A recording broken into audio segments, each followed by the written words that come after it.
Is 3 years into a game too late to be making a guide on how to build comps in the game? Whatever, let's just do it now. I mean, we got third kits, so like it's probably easier. Today, I want to try to give a basic guide on how to build a team comp, a sequel to a video I did a while back in Splatoon 2. I still believe that a lot of that one does hold true, but I know that a lot of people want an updated version. And so, here we are. Be sure to subscribe if you enjoy, and let's get right into it. So, before we can get to everyone else on your team, we have to talk about your weapons, right? What is your weapon good at, and what is it bad at? These are going to be the main things that you build around. So let's start with a simple example and take a look at Range Blaster. If you try and analyze the weapon, it's pretty easy to see different strengths and weaknesses. The weapon has poor mobility and poor paint control. These are things you might want teammates to compensate for to some degree, but it also has strengths that are worth building around. The weapon is good at finding kills, mainly through its powerful area of effect, which can make it good at poking around corners or ledges. Now, of course, build around the strengths and weaknesses seems like a pretty common point, but you can overdo it. Let's say, for instance, you want to stack on a Range Blaster strengths by running a bunch of other Slayers that can hit around corners. Things like Sloshing Machine, and I don't know, let's throw in an S-Blast in there. Well, great, you now have a bunch of weapons that can take care of their AoE, but the problem here is you're going to have a lot of overlap now. You have a lot of weapons that want to do the exact same thing, build around the exact same strength and position.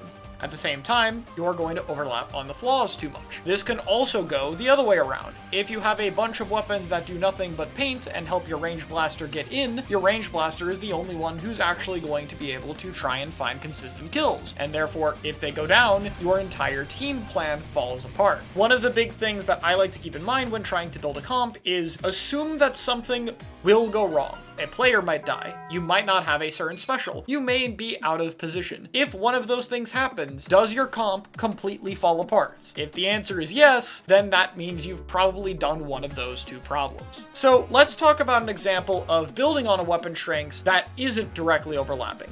I feel like one of the easiest ones to talk about is Splatanas and Dualies. These weapons together both play for quick mobility and kills, but they do so in different ways. Dualies have much better mobility, but generally have weaker damage. This can make it more difficult for them to solo kill, and a bit easier to prevent them from getting up close. Splatanas, on the other hand, can cover the range a lot better with their powerful slashes. They also do very high damage to make up for Dualies, while at the same time still being aggressive and mobile. However, they can struggle to get into positions as effectively as Dualies, and generally are a little bit more dependent on map control or having someone pull attention away from them. This means that when paired together, both of these weapons have the same overall objective. They can enhance what they're good at, but at the same time, they still cover the weapon's flaws in different ways. They don't overlap too heavily, but you still have the same core idea. If it helps, you can also take a look at weapons in terms of their different roles. I typically don't like to talk about roles too much with Splatoon these days, because compared to other team-based shooters, they're a lot less well-defined,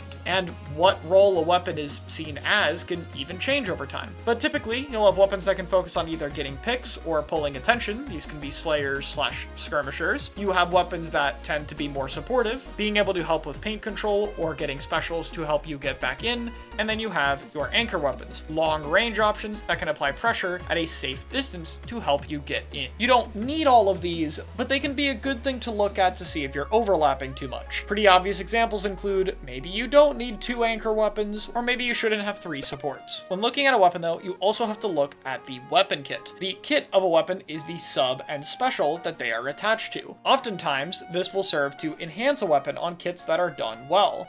For example, Burst Bomb can help S-Blast get consistent AoE around corners or go for more consistent picks. However, some sub-weapons are a little bit different. For example, Mini Splatling has a beacon. Mini doesn't really get a whole lot of value out of its beacon. So instead, you may want to build your team comp around that. What weapons can you pick that will take advantage of the beacon?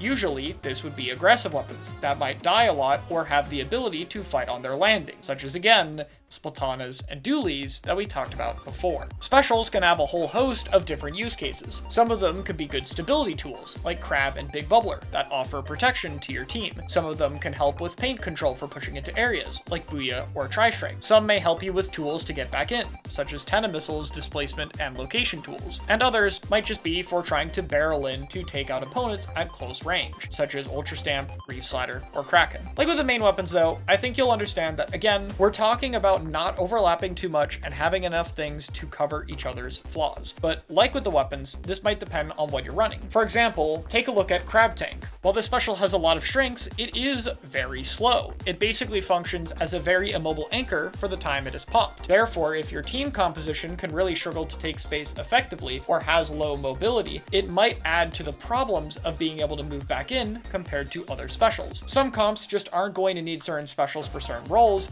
and others will be really dependent on others, such as a composition without an anchor might rely more on specials that can help get you in or stay alive. I also want to briefly bring up Tacticooler here. In Splatoon 3, pretty much all the best teams run a Tacticooler on the slot because of how powerful of a special it is and how much it helps with the game's pacing. For the vast majority of players though, and I do mean like 99.99%, I don't think it matters too much. Cooler is very impactful when the play gets fast enough, aggressive enough, and is centered around enough fighting weapons for it to be relevant. For most people, that's not going to be an essential pick.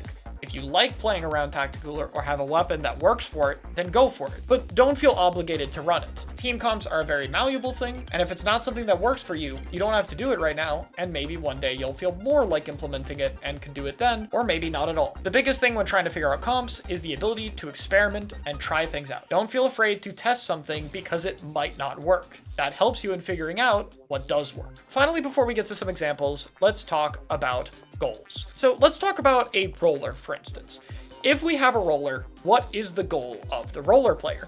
Typically, they want to shark, get up close, or play under ledges. So the composition should be built around that goal. What can we run to set up that weapon in that specific location? How can our comp enable it? Every individual on your team will have a different objective they want to play to. This should lead to a team goal that allows your comp to play to its strengths and minimize its weaknesses more. Basically, you should have a plan that your comp wants to play to. If your comp has a lot of AoE, then you should play around setting up places that can thrive, rather than taking fights in the open.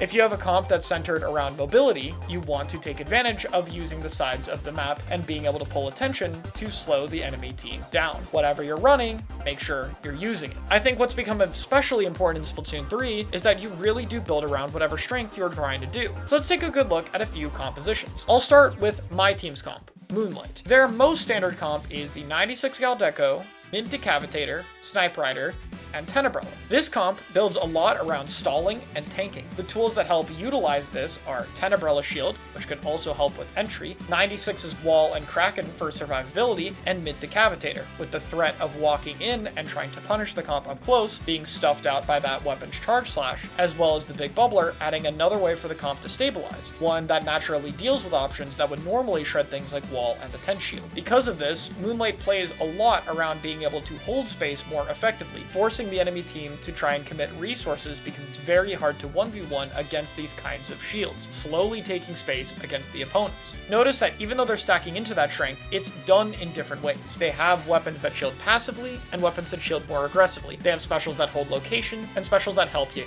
in. There's a good amount of paint and a good amount of special output. There are still weaknesses with the comp, but none of them are that exploitable. Let's do another example. The Glugadoodly comp that won Area Cup 36 ran Mint Decavitator, Pencil, Zimmy Smiling, and Glugadoodly. The beacons and Big Bubbler can both be taken advantage of by the Glugadoodly and Mint. I talked largely about Doolies and Splatanas already. Gluga is a bit less mobile of a Dooley, but it's still one that wants to set up. The comp also has a very high output of Zuka and a solid amount of Booyah Bomb, two specials that are very quick at shredding other HP specials and setting up, which Big Bubbler also helps with. Their special lineup and mobility of the main weapons, as well as frequent beacons to jump to, means that they are very quick on their pushes. They can capitalize on something, walk in, and set up shop with the Gluga Wall or the Bubble to help hold space, setting up a beacon nest, and therefore having ways to slow down the other team's retake. It plays around bursts of momentum, allowing them to run in with high pressure and quickly stabilize before the enemy team can properly recover.